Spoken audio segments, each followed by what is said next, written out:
Bonjour à toutes et à tous, bienvenue sur Grand Lille TV, merci d'être en notre compagnie pour cette nouvelle édition matinale. Lundi 30 septembre, voici d'abord vos prévisions météo avec une journée de répit en ce lundi entre deux perturbations malheureusement. Ce matin on aura de belles éclaircies, un temps plus calme, cet après-midi déjà les nuages reprendront le dessus mais sans donner de pluie. Le vent lui aussi s'estompe, les températures sont stables, 18 degrés à Lille, mais tout cela ne va pas durer bien longtemps. Le retour d'une autre dégradation est annoncé dès demain dans la région, on en reparlera avec les prévisions météo complètes après ce journal. À la une de l'actualité dans le Grand Lille, la question des gens du voyage et le manque d'aire d'accueil. Régulièrement, les communautés s'installent sans autorisation sur des terrains privés et la cohabitation avec les riverains ou les mairies est de plus en plus difficile. Exemple ici à Don, au sud-est de l'île, 40 familles et 70 caravanes se sont installées depuis quelques jours sur le terrain de foot municipal. La ville avait pourtant installé un bloc de béton à l'entrée, mais il a sauté sous les coups de massue. La dernière fois, les gens du voyage étaient restés une semaine à Don et entre l'électricité, l'eau et les diverses réparations, la commune en avait eu pour 10 000 € de frais. Cette fois, ils disent vouloir rester jusqu'au 15 octobre, ce qui inquiète donc le maire, lequel dénonce aussi les communes de plus de 5 000 habitants qui n'ont pas d'aire d'accueil, alors que la loi les y oblige depuis près de 20 ans. Explication avec le maire de Don, au micro de Vincent Vieillard. Je m'y rends chaque jour, depuis mercredi. J'étais en vacances et je suis revenu spécialement pour rentrer en contact avec eux. J'ai une adjointe qui était là aussi depuis samedi avec eux pour essayer de trouver la solution, pour essayer de faire passer le message. J'oserais dire que le message est le suivant aussi. Allez là où les villes ne sont pas en règle, mais ne venez pas imposer des frais supplémentaires aux petites communes. Donc je suis en lien avec eux, encore une fois là ce matin par téléphone, pour trouver la solution ensemble. L'info en images également, c'est l'ouverture à Tourcoing de la maison médicale de Garde ce samedi.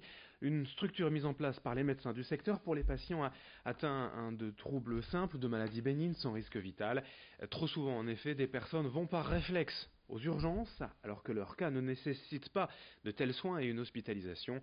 L'idée c'est d'apporter une vraie réponse de santé sur le territoire et par la même occasion de désengorger les urgences. Pour être dirigé vers cette nouvelle structure, il faut appeler la régulation médicale au 116 117. Là, un médecin oriente alors le patient soit vers l'hôpital et les urgences, soit à la maison médicale de Garde. Explication au micro de Xavier Silly.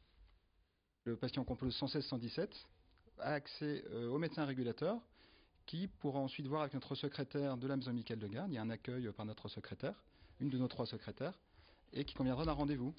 Donc le soir, le week-end, les jours fériés, nous sommes là pour assurer ce qu'on appelle les consultations non programmées.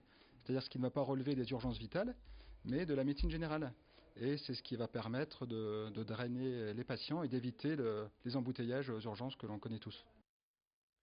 À Roubaix comme ailleurs, dans les quartiers en tension, les brigades de reconquête républicaine ont été mises en place ces derniers mois, avec d'abord des renforts d'effectifs, mais aussi une volonté d'être plus présent sur le terrain auprès de la population ou des associations notamment.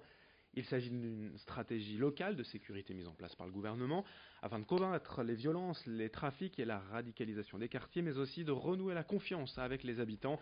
Dans le quartier de l'Alma, la brigade a pris ses fonctions en mars dernier et la ville va prochainement faire des travaux pour étendre le poste de police et l'implanter au cœur du quartier.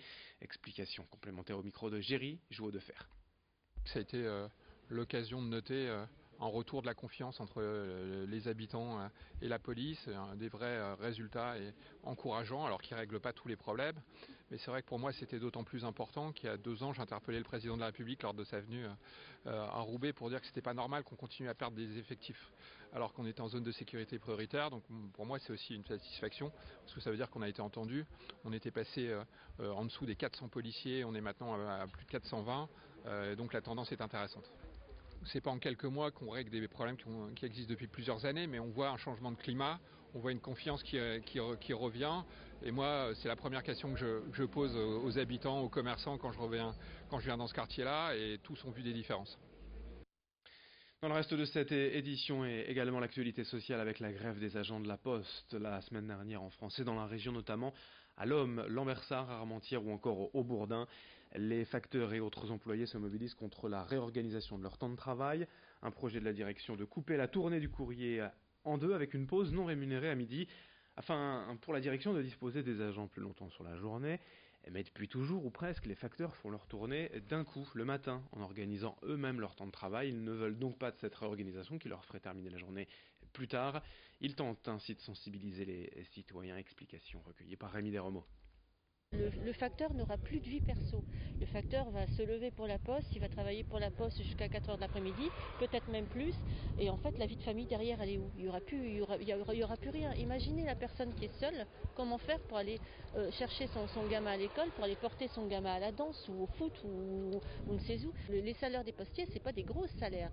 Et on ne nous donne rien en échange. On aura des horaires de bureau du lundi au samedi, avec des horaires extensibles, on ne peut pas plus. On ne prend pas en compte la pénibilité du facteur, on veut les faire travailler 6 jours sur 7, sans aucune contrepartie, que ce soit financière ou même sur la vie personnelle. C'est-à-dire que les facteurs n'auront plus de repos.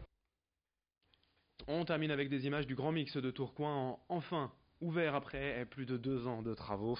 Après 22 mois de chantier, 666 jours exactement de fermeture, 1200 mètres carrés d'infrastructures viennent compléter le bâtiment d'origine. De nouvelles loges, un studio de répétition semi-professionnel, un espace restauration et des bureaux pour les membres de l'équipe. La grande nouveauté, c'est aussi la création d'un tout nouvel espace de concert baptisé le Petit Mix qui se rajoute à la salle traditionnelle.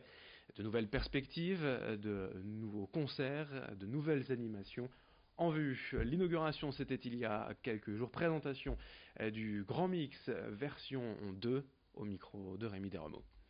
C'est un projet qui était attendu et rêvé par l'équipe depuis 2001. Ça a été pris effectivement à bras le corps dès l'arrivée d'une nouvelle majorité. Effectivement, c'était nécessaire. Maintenant, le Grand Mix, c'est plus de 30 000 spectateurs.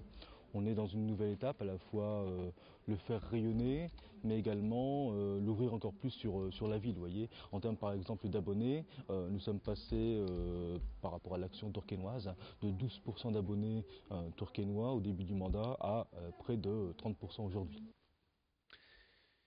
Pour terminer cette édition, un rappel, le match nul du LOSC à Nice ce week-end. Un match nul frustrant pour les Lillois qui prennent tout de même un point, match nul à un partout. Prochain match pour les Lillois, ce sera bien sûr la Ligue des Champions ce mercredi à domicile, la réception de Chelsea, mais ça on en reparlera d'ici là. À suivre sur Grand Lille TV vos prévisions météo et dans un instant, une autre édition à suivre. Très bonne journée à toutes et à tous.